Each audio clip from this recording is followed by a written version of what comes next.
चलिए क्वेश्चन लिखे तो सब कोई। क्वेश्चन है यदि वेक्टर ए बराबर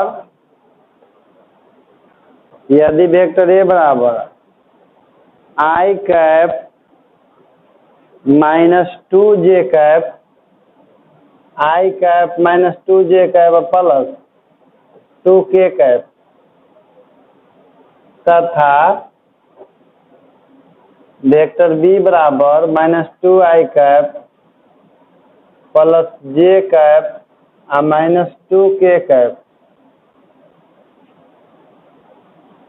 -2k कैप तो vector A plus vector B के दिशा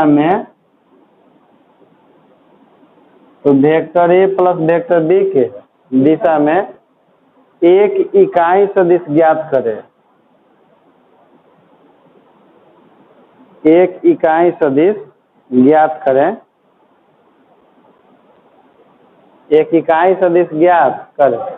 तो देखिए जिसे हम बना देते हैं। जैसे हम लोग जानते हैं कि इकाई सदिश का फॉर्मूला होता है ए कैप बराबर वेक्टर ए बटा में मोड ऑफ वेक्टर, लेकिन ये ए के दिशा में नहीं कहा है ना ही बी के दिशा में कहा है, कहा है ए प्लस बी के दिशा में ना। तो सबसे पहले ए प्लस बी निकालना पड़ेगा। तो जो दिया हुआ उससे कारण निकाल लेते हैं पहले ए प्लस, तो vector A plus vector B direct लिख दे जोड़ के।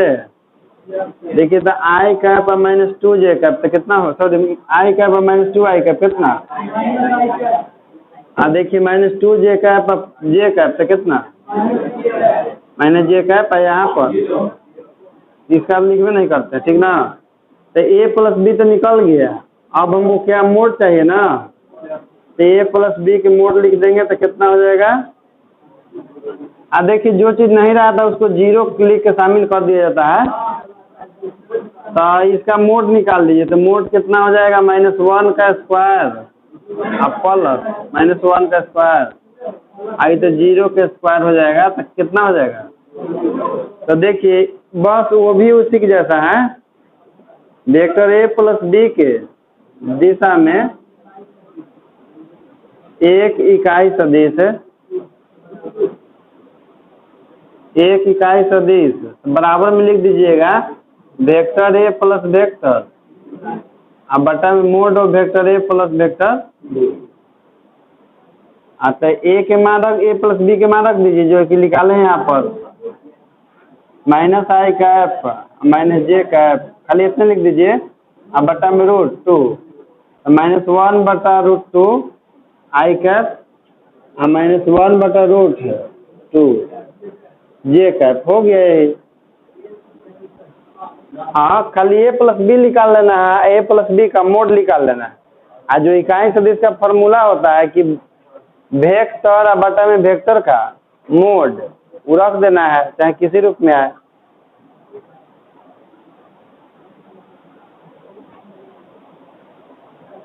चलिए देखिए बालक लिखिए आज टॉपिक सब कोई, सदिशों के योग का गुण।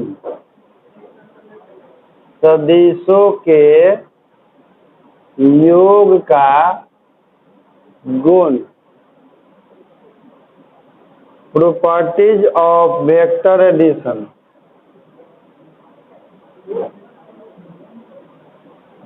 प्रॉपर्टीज ऑफ वेक्टर एडिशन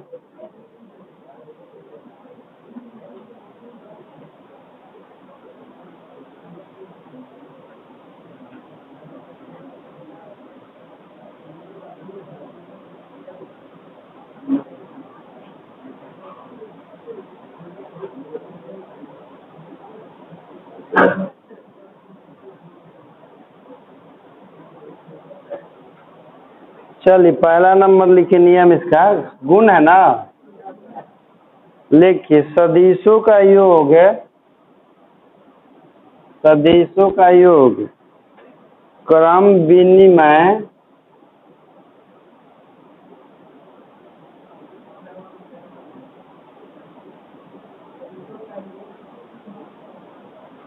क्रम विनिमय नियमों का पालन करता है। सदिशों का योग क्रम विनिमय नियमों का पालन करता है। क्रम विनिमय नियमों का पालन करता है। कहने का मतलब है ना कि जैसे हम लोग कैसे लिखते हैं कि 2 + 4, तो 4 + 2 भी लिख सकते हैं उसको। तो 2 + 4 का मान 6 आता है, तो 4 + 2 का ही मान। तो क्रम विनिमय नियम का मतलब होता है ना कि मान लीजिए कि वेक्टर जितना मान होगा वेक्टर a + b का, उतना ही मान होगा vector b vector b + a का। तो नीचे लिखिएगा एग्जाम्पल करके लिखिए, माना कि एक सदिश वेक्टर a तथा दूसरा सदिश वेक्टर b है। माना कि एक सदिश वेक्टर a तथा दूसरा सदिश वेक्टर b है। वेक्टर b है तो क्रम विनिमय नियम के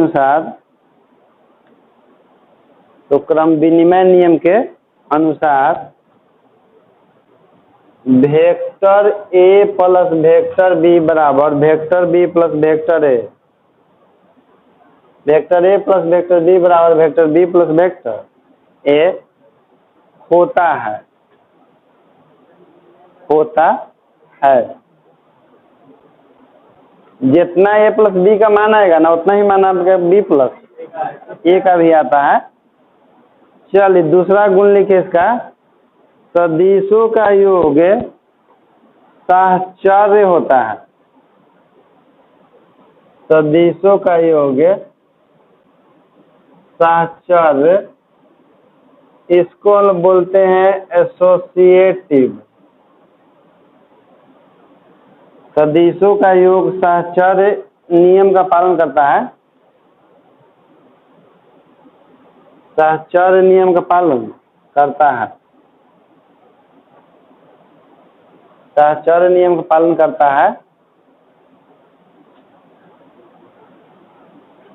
करता है। देखिए पहले बीजगणित समझ लीजिए। जैसे मान लीजिए कि ऐसे होता है ना कि 2 + 4 + 6, इसी को ऐसे भी लिख सकते हैं कि 2 + फिर 4 +। देखिए 2 + 4 का मान 6 आएगा, 6 + 6 4 + 6 का मान 10 और 10 और 2। तो इसी को बोला जाता है साहचर्य नियम। जैसे लिखिए इसका, माना कि वेक्टर a, वेक्टर b एवं वेक्टर c 3 सदिश है। माना कि वेक्टर a, वेक्टर b एवं वेक्टर c 3 सदिश है, तो साहचर्य नियम के अनुसार देखिए vector a + vector b plus vector c बराबर vector a + vector b plus vector c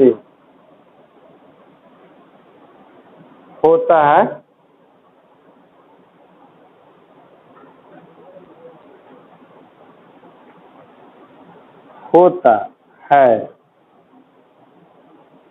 जैसे कहने का मतलब है ना कि पहले a या b को जोड़ दीजिए और जो भी मान आएगा a + b का ना इसको किसके साथ जोड़ दीजिए, c के साथ जोड़ दीजिए, तो कुछ आ जाएगा। उसके बाद क्या करना है कि b और c को जोड़ देना है और जो भी मान आएगा b + c का उसको किसके साथ जोड़ देना है। तो पता चलेगा कि इसका योगफल ये आपका क्या गया, बराबर आ गया। क्वेश्चन देंगे आगे, पहले नियमों लिख लीजिए सब। तीसरा नियम लिखिए, सदिशों का योग वितरण नियम। सदिशों का योग वितरण नियम, इसको बोलते हैं हम लोग डिस्ट्रीब्यूटिव लॉ। सदिशों का योग वितरण नियम का पालन करता है। डिस्ट्रीब्यूटिव पालन करता है, अर्थात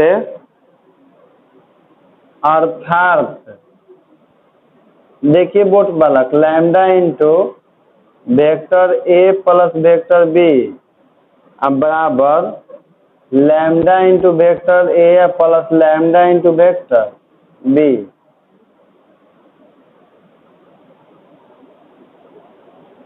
जैसे कहने का मतलब है ना बालक, ए प्लस बी को जोड़ दीजिए और लैम्डा का जो भी मान हो के उससे गुना कर दीजिए। ए प्लस बी निकालने के बाद जो भी हो उससे क्या कर दीजिए, या क्या कर दीजिए कि पहले आप ए में लैम्डा से गुना कर दीजिए और फिर बी में लैम्डा से गुना कर दीजिए और उसके बाद दोनों को जोड़ दीजिए, तब मानवा बराबर आता है। जहाँ लिख लीजिएगा जहाँ लैम्डा एक अदिश राशि है, जहाँ लैम्डा एक अदिश राशि है, अदिश मतलब कोई संख्या होगा, हाँ, जहाँ लैम्डा एक अदिश राशि है।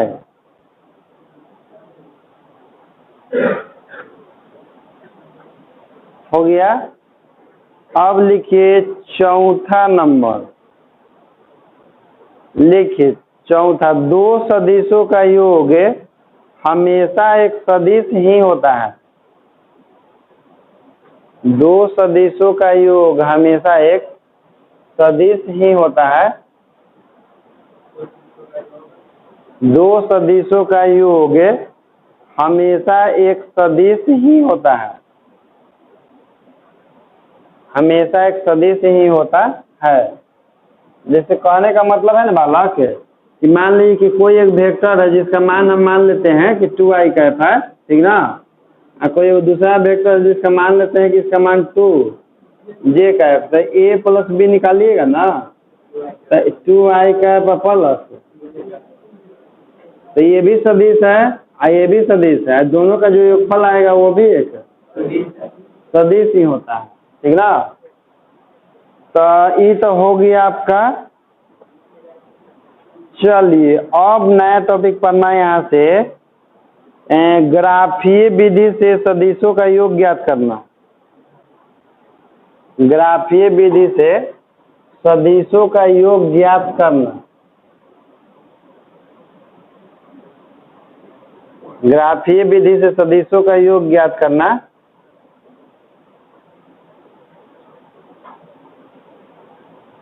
लिखिए addition of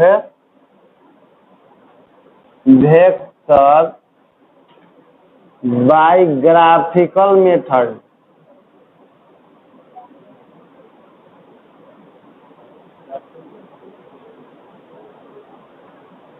addition of vector by graphical method.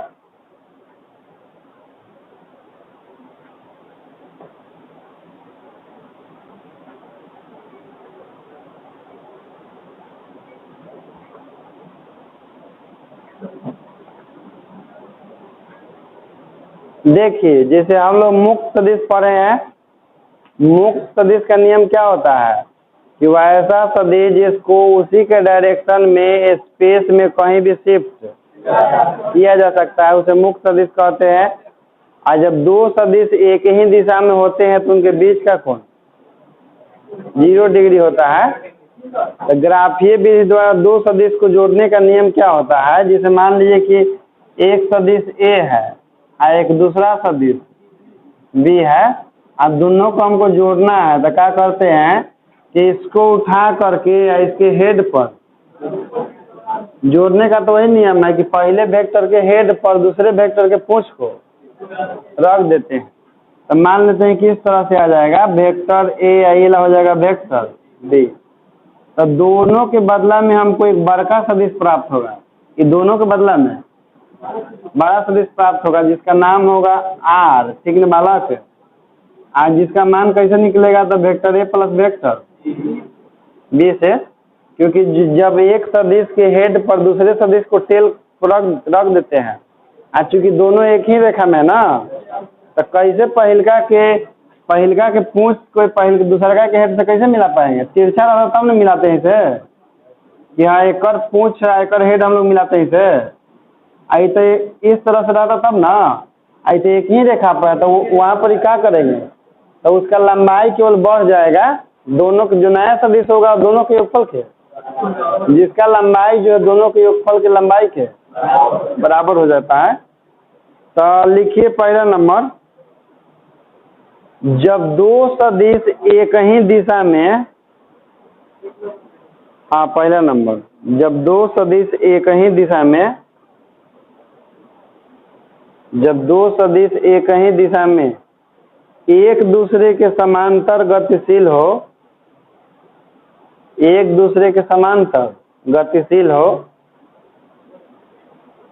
गतिशील हो, तो किसी एक सदिश को उठाकर, तो किसी एक सदिश को उठाकर दूसरे सदिश के हेड पर रख देते हैं। किसी एक सदिश को उठाकर दूसरे सदिश के हेड पर रख देते हैं, रख देते हैं, जिससे प्राप्त सदिश, जिससे प्राप्त सदिश दोनों सदिशों के योगफल के बराबर होता है। जिससे प्राप्त सदिश दोनों सदिशों के योगफल के बराबर होता है। दोनों सदिशों के योगफल के बराबर होता है।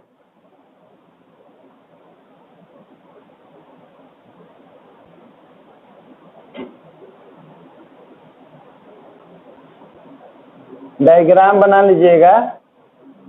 जैसे दो गो सदिश है ना, तो कोई एक उठा करके दूसरा के हेड पर रख दीजिए। जैसे मान लीजिए कि एक सदिश है आपका, एक दूसरा सदिश बी है, तो इसको उठा करके हेड पका करके रख देते हैं, तो दोनों के योगफल से हमको एक नया सदिश प्राप्त होता है, जिसका मान जो होता है दोनों के योगफल के बराबर होता है। तो ये हो जाता है vector A plus vector B. जो दोनों के योगफल होता है उसको आर से क्यों लिखते हैं मालूम है?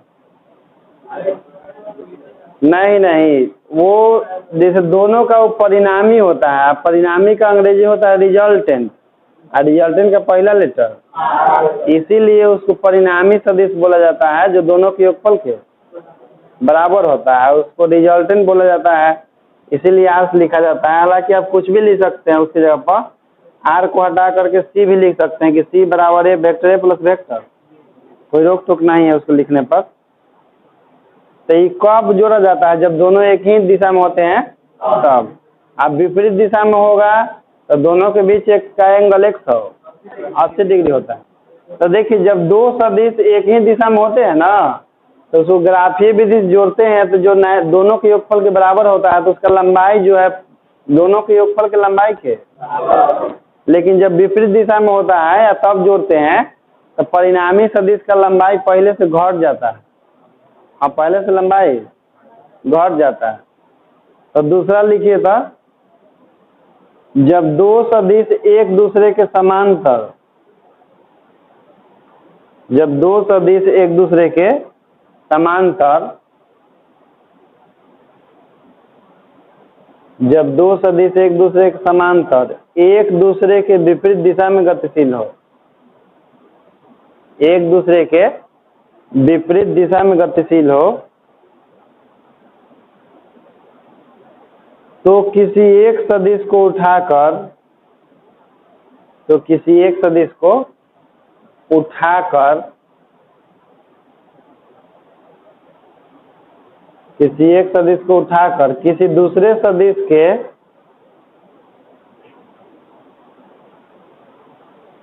किसी दूसरे सदिश के टेल पर रख देते हैं। किसी दूसरे सदिश के टेल पर रख देते हैं, रख देते हैं। तो इस प्रकार परिणामी सदिश का मान, तो इस प्रकार परिणामी सदिश का मान, परिणामी सदिश का मान दोनों सदिशों के अंतर के बराबर होता है। दोनों सदिशों के अंतर के बराबर होता है। अंतर माने घटाओ, दोनों सदिशों के अंतर के बराबर होता है। इस तरह से बना लीजिए।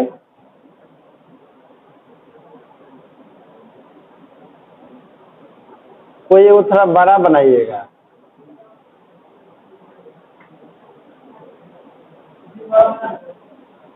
हाँ, कोई वो बड़ा बना लीजिएगा, लेकिन ध्यान में रखिएगा जो परिणामी आता है ना, तो जिधर बड़का होता है उधर की ओर आता है परिणामी। जैसे मान ली कि इसको हम उठा के इसके पूंछ पे यहाँ रख दिए ना, यदि आप बी बड़ा बना देते हैं ये छोटा, तो जो परिणामी आएगा ना, तो उसका दिशा बी के दिशा में होता है बड़का के, क्योंकि घट जाता है। तो घट के बचेगा तो केकरा में से बचेगा? बड़का में से बन जाए, तो बड़के की दिशा में रहता है परिणामी। तो इसमें इसीलिए हम किसको बड़ा बना दी? एक है ना, इसलिए जो रिजल्टेंट आएगा तो छोटा आता है पहले छोटा आएगा, लेकिन इसका दिशा इसकी ओर होगा। लेकिन इसका मान होता है वेक्टर आर बराबर वेक्टर ए या प्लस माइनस वेक्टर। इसको आगे फॉर्मूला द्वारा हम सिद्ध करके दिखाएंगे कि यह माइनस क्या आता है और छोटा क्या हो जाता है। कि दिमाग में क्वेश्चन आ रहा होगा कि छोटा क्यों हो जाता है भाई?